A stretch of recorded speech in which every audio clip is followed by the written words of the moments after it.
Hello আমার প্রিয় শিক্ষার্থীরা, এর আগে যে তোমাদের অঙ্কের সাজেশন দিয়েছিলাম দেখেছো তো? যেভাবে দিয়েছিলাম এখান থেকে যেভাবে বলছিলাম ঠিক সেইভাবেই আসছে। সম্পাদ্য, উপপাদ্য এবং কিছু শর্ট প্রশ্ন অঙ্ক দেখো প্রায় যেগুলো বলছিলাম সেগুলোই আসছে। এবার তোমাদের এমসিকিউর উত্তরগুলি বলছি, তোমরা একটু মিলিয়ে নাও। প্রথম প্রশ্ন দেখো, বার্ষিক X% সরল সুদের হারে Y টাকার Z মাসের সুদ কত হবে? এর উত্তর হবে এ নাম্বারটা। A:2 = B:5 হলে এ বি এর কত পার্সেন্ট হবে? এটা কত পার্সেন্টের সমান হবে এটা বার করতে হবে। উত্তর হবে সি নাম্বার 40। উত্তর হবে সি নাম্বার 40। এর উত্তর তাড়াতাড়ি করা হয়েছে, তাই হয়তো কোনো অঙ্ক হঠাৎ এক দুইটা ভুল হতে পারে। আমি পরে ডেসক্রিপশনে দিয়ে দেবো, ডেসক্রিপশন থেকে তোমরা দিয়ে দেখে নিও। তাহলে এটা 3 নাম্বারের উত্তর হবে বি নাম্বারটা। 4 নাম্বার প্রশ্ন উত্তর হবে ডি নাম্বার। 5 নাম্বার এটার উত্তর হবে বি নাম্বার। 6 নাম্বার এটাকে সাজিয়ে লিখতে হবে, এটা উত্তর হবে হলো বি নাম্বার। এবার শূন্যস্থানগুলো দেখে নাও, এখানে দেখো উত্তর করা আছে, দেখো 2:3:5। পরেরটা উত্তর হবে 38/169। পরেরটা উত্তর দেওয়া আছে দেখো বহিঃস্পর্শ। পরেরটার উত্তর হবে হাফ 1/2। পরেরটার উত্তর হবে 1/3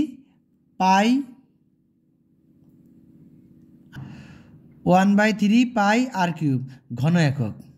পরেরটার উত্তর হবে px + qx - py/q। তোমাদের পরীক্ষা কেমন হলো অবশ্যই কমেন্টে জানাবে। তোমরা কেমন কে পরীক্ষা দিয়েছো অবশ্যই কমেন্টে, আর কটা কার ঠিক হলো অবশ্যই কমেন্টে তোমরা জানাবে। পরেরটা উত্তর হবে, এবার সত্য মিথ্যা দেখো।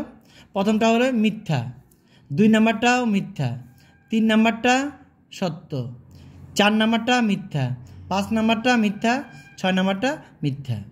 অথবা অনেকে যদি কেউ সবগুলি মিথ্যা দিয়ে থাকো তাহলে তোমাদের একটা ভুল হবে, আর বাদবাকি কিন্তু সবগুলোই রাইট হবে। একটাই ছিল এখানে সত্য, আর বাদবাকি সব মিথ্যা ছিল। এবার অঙ্কগুলি দেখো, পাটিগণিতে 2 নম্বরের অঙ্কগুলি আছে দেখো। এটার উত্তর হবে 25,000। 2 নাম্বারটার উত্তর হবে 2100। 3 নাম্বারটার উত্তর হবে 50/11। 4 নাম্বারটার উত্তর হবে 4:1। 5, 6, 1, 2টি অঙ্ক আমি পরে করে আমি দিয়ে দেবো, ডেসক্রিপশন থেকে দেখে নিও। এবার সময় কম, এই জন্য আমি এগুলি উত্তর দিলাম না, এগুলো পরে আমি অঙ্কগুলির উত্তর দিয়ে দেবো, তোমরা পরে দেখে নিও। প্রত্যেকটা কিন্তু শর্ট অঙ্ক, খুব ভালো অঙ্ক ছিল তোমাদের। এই সে টেস্ট পেপার এগুলি অনেক জায়গায় ছিল এই অঙ্কগুলি। এবার দেখো যেটা উত্তর দেওয়া, যেটা আমি তাড়াতাড়ি করতে পারছি দেখো দিয়ে দিছি। এ = 7 হবে। তারপরটা হতে হবে 20/27। তারপরটা উত্তর হবে n = 50। এবার পরে অঙ্ক দেখো, পাটিগণিত যেভাবে বলছিলাম দেখো সেইভাবে দেখো অঙ্কগুলো আসছে। বলছিলাম না 3 বন্ধু বা 4 বন্ধু বা 2 বন্ধু মিলে অঙ্কগুলোর মধ্যে একটা আসবে। দেখো যে এখানে 1 নম্বর অঙ্কটা সেই রকম অঙ্ক। দেখো 2 বন্ধু মিলে ব্যবসা করেছে, একই অঙ্ক আসছে কমন। তারপরে দেখো এখান থেকে দেখো এখানে বলা হয়েছিল যে সমাধান এখানে দেখো আসছে। তারপরে এখান থেকে দেখো বলা হয়েছিল এটা এই ধরনের অঙ্ক বলা হয়েছিল, সাজেশনে দেওয়া ছিল। করণীয় বলা ছিল, দেখো এসেছে একই রকম।